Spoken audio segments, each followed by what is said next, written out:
Hey, my friends, Derek here from Bomb Socks with more Bomb Bites, where we feast upon the words of Christ and we do it one bite at a time. So, for lesson number 2 for Zion people in blooming where we are planted, I want to ask you, what are horses good for? Okay, horses good, riding, everything like that. They're watching, beautiful. What are dogs good for? So many good things for dogs, right?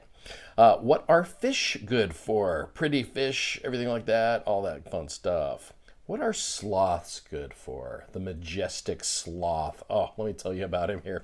So the sloths spend most of their entire lives in trees hanging upside down. Sloths move only when necessary, and then they move very slowly.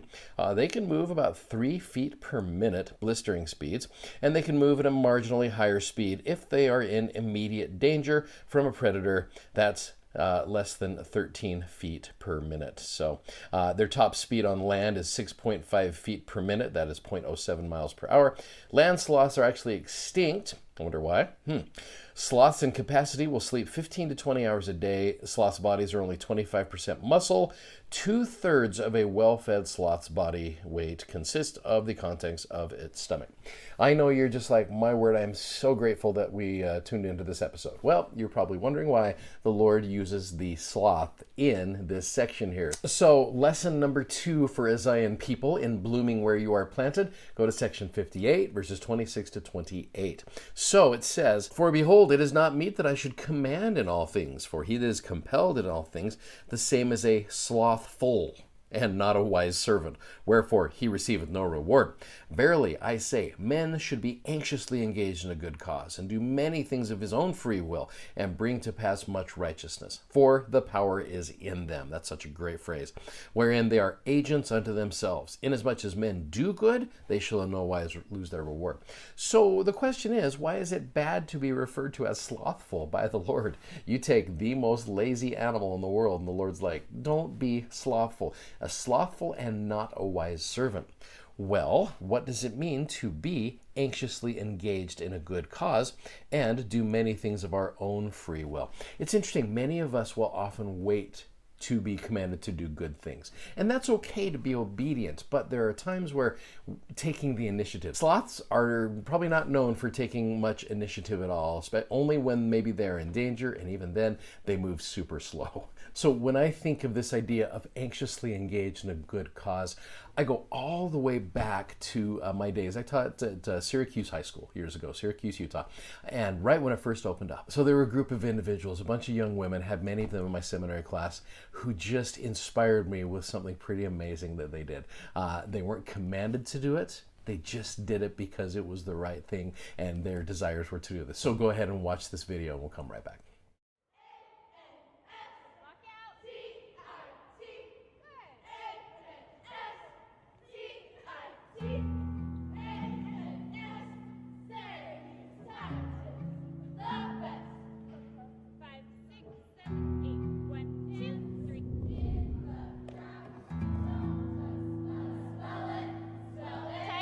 It started with a lady in our ward. She told us how this girl wanted to be a cheerleader. She was in a wheelchair and she only had about a year to live. She had muscular dystrophy and it was her dream. She wanted to be on this cheer squad. The district said no at first because of liability reasons. They were concerned about her safety, being on the sidelines and near the players, and so they thought that would not be a good idea. I had to do it, and I knew that I had to do it. When I brought this idea to Eleni, I thought for sure, since they had already gotten a no, I thought it'd be a no.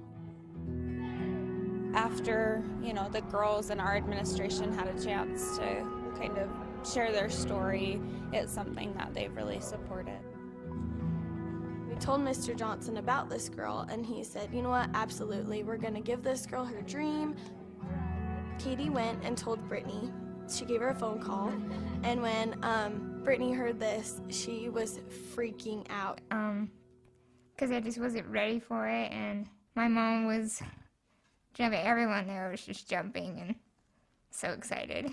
The day that she received her uniform was during one of our assemblies, and they brought her out and presented her to the student body as a new cheerleader. Mr. Johnson came out and He said, she is our honorary cheerleader for the year, and she has muscular dystrophy, and he kind of addressed the situation. The whole student body just went crazy. The response that she received from our student body was amazing. The crowd was just going nuts, and her face was just glowing. I felt very special. When we were cheering at our homecoming game, at halftime, Brittany was out there on the sidelines, and the announcer came on, and he said, the cheerleaders have a gift for Brittany Crockett, our honorary cheerleader. It was this Letterman's jacket, and it said Brittany and the year that she will graduate. And we also got a Titan blanket. She was speechless, and it just gave all of us chills. Every game, she would be wearing the Letterman's jacket with the Titans blanket over her. It made me feel special. It was beautiful. I just felt loved.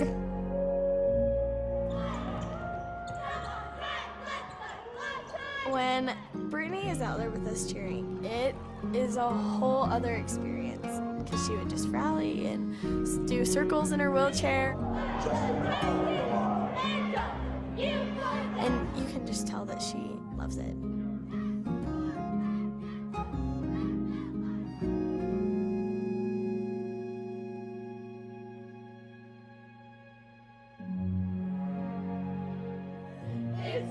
I think that Katie and Melanie are examples of the believers because just the way they act, they're clean with dress and speech, and they're just so kind and understanding, and they think of other people before themselves. You just really have to love who you're around, and you have to love the gospel, and you can't be afraid to show that.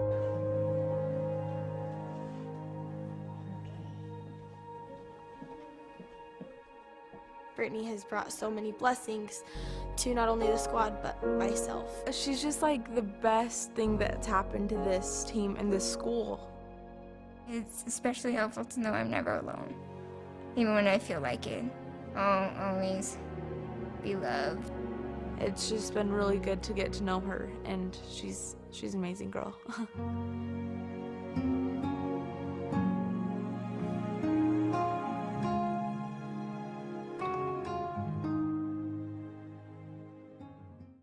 Those young women absolutely inspire me, and many of them now have families of their own, but it's just a great message. Quote from Elder Ballard, "Great things are brought about, and burdens are lifted through the efforts of many hands anxiously engaged in a good cause." So that is lesson number 2 in trying to bloom where you are planted, is not waiting to be commanded, not being slothful, but working of your own free will to bring to pass much righteousness, just like these young ladies did. Hey, thanks for watching, thanks for subscribing, and thanks for sharing. See you tomorrow with lesson number 3 for Zion people. Godspeed. Bye-bye.